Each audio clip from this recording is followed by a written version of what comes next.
So this is my first YouTube video, and I'm adding lights on a 2022 Bronco Badlands base. Anyway, Ford's made it pretty easy. There's some bad advice, and then there's some good advice, and then there's some simple things, and there's not so simple things.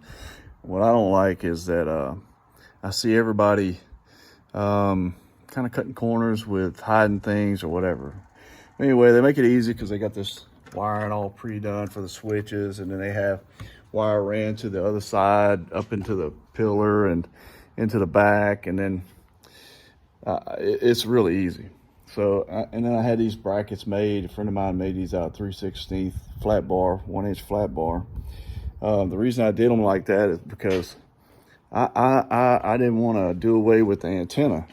And on this Bronco, the antenna is right in between where they put these accessory screws for that are already here. But as you can see with the bracket, I was able to get this light a little bit higher like I wanted to for my forward facing, and then my ditch light was able to be turned out and clear the antenna with plenty of room and adjustment.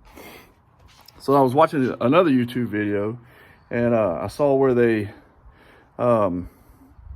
guy ran, it was pretty interesting because, I found out a lot about where things were and whatever, you can find that stuff. But one of the things I didn't like was, one, when you drill this hole, he drilled it right here in the middle, and you can never take that off.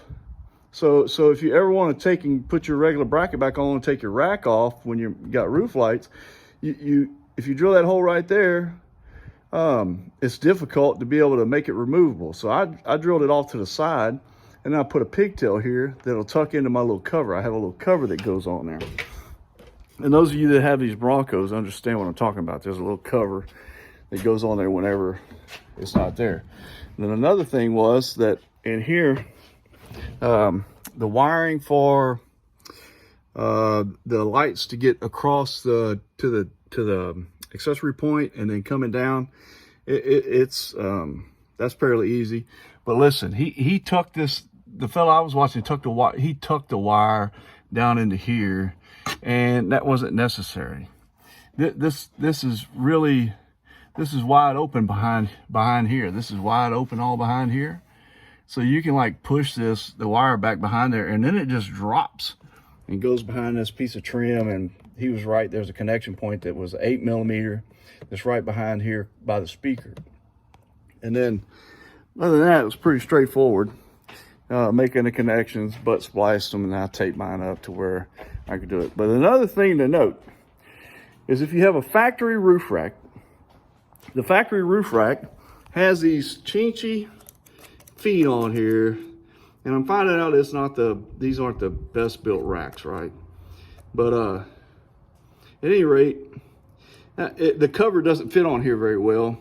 If you don't run this wire, you trim these little ears right here and make this, and then you drill out a hole down here to where your quick connect pushes up through there, and then that way this goes in here, plugs in, and then tucks down into there, and then your cover goes on here.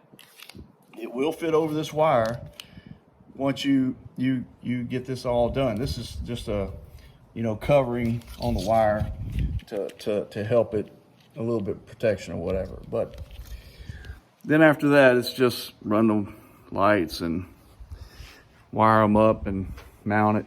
So anyway, the biggest thing was you can use the factory rack, but you got to trim these little ears to where this lays up against there. And then that way it's nice and neat, and it's removable, and you don't have to leave the rack on forever just because you're putting lights on your rack.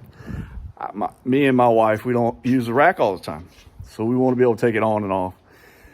And that was one of the things that nobody ever tried to say, was that put a quick connect, 12-volt quick connect. The lights I have don't pull but 3.5 amps a piece. They're big 7-inch LED pencil spots, so don't need big wire, and it's going to be fine for what I got to do. So hope this helps somebody else.